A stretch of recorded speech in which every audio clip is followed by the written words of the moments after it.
I never in my life thought I would meet a school shooter apologist, let alone thousands of them. I had a video go viral about that school shooter from 2004 who has made a very large platform for himself here, and also is well known for having been attacked with a sword. There's a lot of evidence from 2004, his own text messages, his own statements to the police, that he went into the school with the intent to shoot at children, and he missed. He also hurt people. So this idea that he didn't do anything wrong in retrospect because nobody died is gross and a lie. But he went on a podcast and he told everybody that, oh, I was just feeling really sad and low and I wanted to get shot by the police, so I took a weapon into the school and I fired into the air. That's all lies. That's all bullshit.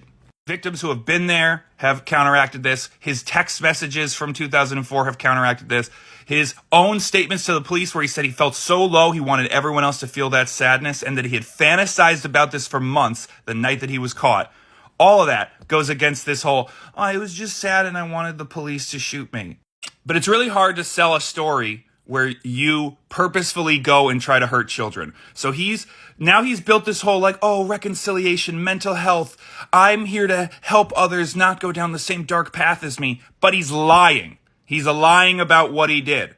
And man, I wanted to believe that all these comments defending this guy, all these comments regurgitating his lies, or people coming in and being like, he didn't even shoot anyone. Or some people who took this game of telephone to the point where they were like, he's not a school shooter, he never fired a shot.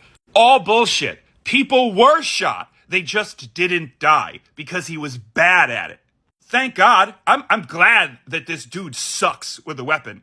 But pretending that is different from his intent, I thought these were like trolls, right? Like, okay, a bunch of kids, a lot of them. Man, if I could block anime profile photos in a heartbeat, I would pay money. I would pay money to TikTok so that people with an anime profile photo are never allowed to comment on anything I ever make. It is always the stupidest fucking thing imaginable. I know that a lot of them must be teenagers, but there's something, even when they're in their mid-20s, if you still hide behind an anime profile photo, nothing you say has any relevance or worth. And I was like, maybe they're bots. He's got a bot army that's defending him. But that's not true, is it? That's not true. What the real truth is that he got to them first. There's a huge chunk of the population that all you got to do is get to them first. You just got to tell them your sob story before they hear anything else. And then they take whatever they heard, the first thing they heard, and they put it in the truth box. And that truth box becomes core to their identity. And if you come in with any other information, you're attacking them personally.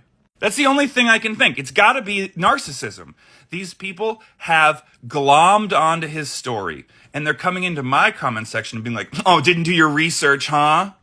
That's not what happened. Why don't you listen to him and hear his story? Why the fuck would I want to hear the story from the guy who did the shooting? I don't care what his rationalization is for why he did that heinous act.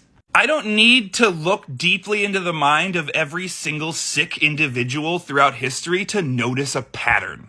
I don't need Sherlock Holmes to come put me in his mind palace so I can figure out that a 17-year-old who's so full of hate decided that his negative emotions were everybody else's problem isn't someone who's got it all going on up there, huh? I don't need to hear his rationale. I don't need to hear a TED Talk about why he decided that he was more important than everybody else. I know what narcissism is. He doesn't see those other people as people. That's why he tried to kill them when he felt sad. Because his sadness was more important than their lives. And now that he's gotten out of prison, he's decided that he's not done. So he's built this entire platform around re-traumatizing people, following the literal victims of his crimes. His videos do not show remorse or a changed person. They show someone who's desperate for attention. And by the way, he turned off all his comments. So this guy that's all about reconciliation and having a conversation about what he did, cut off everybody's voice except his own. It's really a really hard pill to swallow that so much of America is so easily taken in by the most horrific people. And this is not the first time, and it won't be the last time. There are still people who refuse to think Kanye West has done anything wrong. There are still people who think J.K. Rowling has done nothing wrong. There are still people who think Trump has done nothing wrong. Because as long as they hear the rationale from that person, that's enough. And these same people who are somehow able to extend their compassion to this guy who shot up a school has no compassion for the thousands of people he traumatized. Instead of this being a conversation about whether he has a right to have a platform to millions of people, it became a conversation about him doing absolutely nothing wrong. And I absolutely cannot ignore the racial component to it. I don't think it's super my place to talk on this, which is why I tried to duet the women that had shown me this information to begin with. But as you'll notice, every video where it's just me gets over 100,000 views, 2.7 for the video that went viral. And every video that does not feature my very white face didn't do quite so well, except the one where I just made dumb autistic expressions the whole time. And this is not a large enough sample size to say anything of note about how TikTok moderates its platform. But what it does do is make me believe all these women when they tell me that they're suppressed.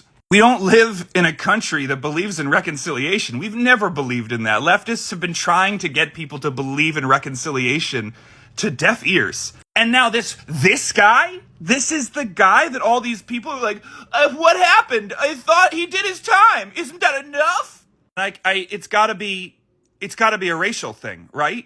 I can't help but notice that it's mostly black women bringing forward this information, occasionally some black men, and the reactions are people who look like me getting way too defensive to come to the aid of one of the worst crimes imaginable.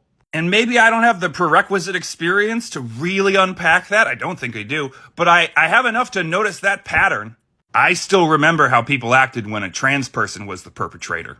I gotta tell you, this blow got right under the shields. We're talking hull damage here. This is gonna take a while. We need dry dock, I'm thinking. This wounded me to my core to find out that this many people are this willing to loudly proclaim their support for a school shooter who is currently doing more harm. Doesn't make me feel super great about the future, because if there are people who are that far gone, I don't think they're ever coming back. I don't have a funny button to end on. This just makes me sad.